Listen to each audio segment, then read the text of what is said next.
तो फ्रेंड्स, स्वागत है हमारे प्यारे से इस YouTube channel the study engine with Rahul sir की क्लास में।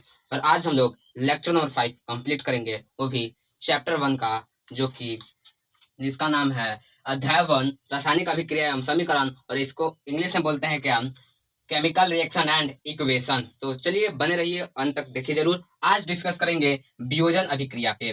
तो वियोजन अभिक्रिया हम लोग तो जान चुके थे पिछले में कि वियोजन अभिक्रिया उसे कहते हैं जो टूट टूट कर एक से अधिक उत्पाद बनाते हैं। एक एक रहेगा अभिकर्मक, लेकिन टूट कर एक से अधिक उत्पाद बनाते हैं। जैसे पानी को तोड़ते थे तो हाइड्रोजन में टूटता था और ऑक्सीजन में टूटता था, बस इतना ही याद रखना वियोजन में। लेकिन वियोजन के कई प्रकार है, इधर साइड में लिखवाए थे। एक वियोजन का प्रकार था क्या, उष्मीय वियोजन था ना जी, उष्मीय वियोजन था।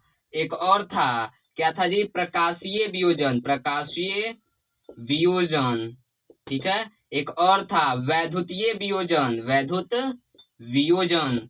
इसके ऊपर डिस्कस करेंगे ना जी। वो तो शॉर्ट में बता दिए थे कि वियोजन अभिक्रिया के 3 टाइप्स होते हैं, प्रकाशीय वियोजन, वैद्युतीय वियोजन और उष्मीय वियोजन। तो चलिए यहाँ पे फर्स्ट मैं लिखा हुआ हूँ, फर्स्ट टॉपिक जिसका नाम है उष्मीय वियोजन, यानी कि थर्मल डिकम्पोजिशन, यानी कि उष्मा दे करके जो अभिक्रिया को हम लोग कंप्लीट करेंगे उसे हम लोग बोलते हैं उष्मीय वियोजन। यहाँ पे मैं साफ साफ लिखा हूं कि उष्मा द्वारा किया गया वियोजन उष्मीय वियोजन कहलाता है, बस इतना लिख लीजिएगा। उदाहरण में फेरस सल्फेट, ठीक है, फेरस सल्फेट लिए और उसमें अगर उष्मा देंगे तो क्या हो जाएगा, Fe2O3 plus SO2 plus SO3 टूटेगा, और क्रिस्टल का रंग जो हरा रंग था पहले, वो कैसा रंग हो जाएगा जी, भूरा रंग में बदल जाएगा। एक और है एग्जाम्पल, ये बहुत अच्छा एग्जाम्पल है और यह हर घर में उपयोग होता है। जिसका हर घर में क्या उपयोग होता है, पक्के के घर में जी आजकल सीमेंट। सीमेंट कैसे बनता है, देखिए यहाँ पे रिएक्शन करवाया जाता है।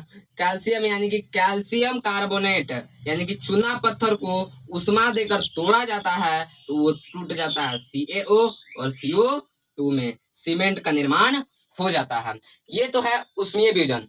आगे पढ़ेंगे वैद्युतीय वियोजन और प्रकाशीय वियोजन, तो बने रहिए इस वीडियो के। फ्रेंड्स, हम लोग डिस्कस कर चुके हैं उष्मीय वियोजन पे। अब आगे 2 टॉपिक बचा है। पहला टॉपिक है वैद्युत वियोजन, दूसरा है प्रकाशीय वियोजन, ठीक है। तो इसका सबसे पहले वैद्युत वियोजन को समझेंगे। वैद्युत वियोजन यानी कि विद्युत धारा, वैद्युत मतलब क्या होता है जी, विद्युत धारा। यहाँ पे साफ साफ लिखा हुआ है कि विद्युत धारा प्रवाहित करने पर होने वाला वियोजन अभिक्रिया को वैद्युत वियोजन कहते हैं। उदाहरण में ले ले जल का वैद्युत अपघटन, यहाँ जल का वैद्युत अपघटन, यानी कि एक जग में यहाँ पे लिया गया है जल, यहाँ पे देखिए तो एक लिया गया है जग में, यानी बीकर में लिया गया है जल, उसमें एगो प्लस वाला तार जोड़ देंगे, एगो माइनस वाला तार, यानी कि एगो कैथोड एगो एनोड जोड़ देंगे, और यहाँ पे एक नाइक्रोम का तार ले लेंगे, और हीट होता है। जब हीट होगा और जब इसमें विद्युत प्रवाहित करेंगे तो यह उष्मा बनेगा, यानी कि हाइड्रोजन अलग टूटेगा, ऑक्सीजन अलग टूटेगा, और यहाँ पे कैथोड पे हाइड्रोजन जाएगा और एनोड पे ऑक्सीजन जाएगा। और जाएगा कैसे, अगर हाइड्रोजन गया है 2 पॉइंट तो ऑक्सीजन निकलेगा 1 पॉइंट, ठीक है। तो इसे ही हम लोग करते हैं विद्युत यानी कि जल अपघटन या वैद्युत अपघटन भी कह सकते हैं। जल को 2 प्रकार से तोड़ सकते हैं, उष्मा देकर भी तोड़ सकते हैं और वैद्युत अपघटन से भी तोड़ सकते हैं। यहाँ पे साफ साफ लिखा हुआ है, यहाँ पे तोड़ दिए हैं। H2O को तोड़ेंगे तो क्या होगा जी, विद्युत धारा देंगे तो H2 प्लस O2, और इसको बैलेंस किया गया है, ठीक है। अब फिर कैनोड पर H2 गैस, कैनोड पर H2 गैस यानी कि हाइड्रोजन गैस। उसके बाद और एनोड पर O2 गैस, एनोड पर O2 गैस, यहाँ पे मतलब ऑक्सीजन जमा होती है। H2 मात्रा O2 से दुगुनी होती है। H2 जो मात्रा है O2 आधा रहेगा तो ये पूरा हो जाएगा, ठीक है। तो यही था वैद्युत वियोजन या वैद्युत अपघटन भी कह सकते हैं। जल का वैद्युत अपघटन का एग्जाम्पल दिए थे। तो अब यहाँ पे देखेंगे प्रकाशीय वियोजन यानी कि फोटोस्टैटिक डिस्कम्पोजिशन। यहाँ पे लिखा हुआ सूर्य की प्रकाश की उपस्थिति में होने वाला वियोजन को हम लोग प्रकाशीय वियोजन कहते हैं। जैसे AgCl को तोड़ेंगे, यानी कि सिल्वर क्लोराइड को तोड़ेंगे सूर्य का प्रकाश देकर के, तो एगो सिल्वर में और क्लोरीन अलग हो जाएगा।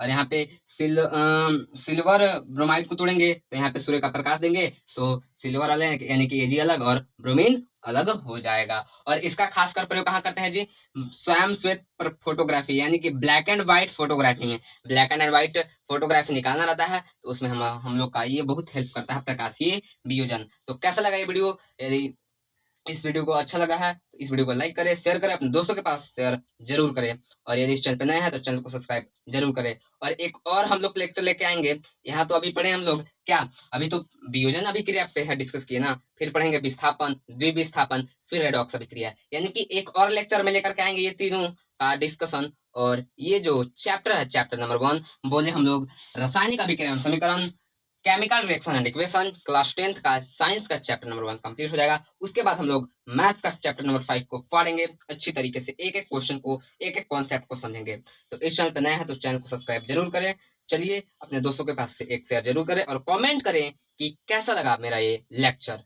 चलिए मिलते हैं अगले वीडियो में। जय हिंद, जय भारत साथियों।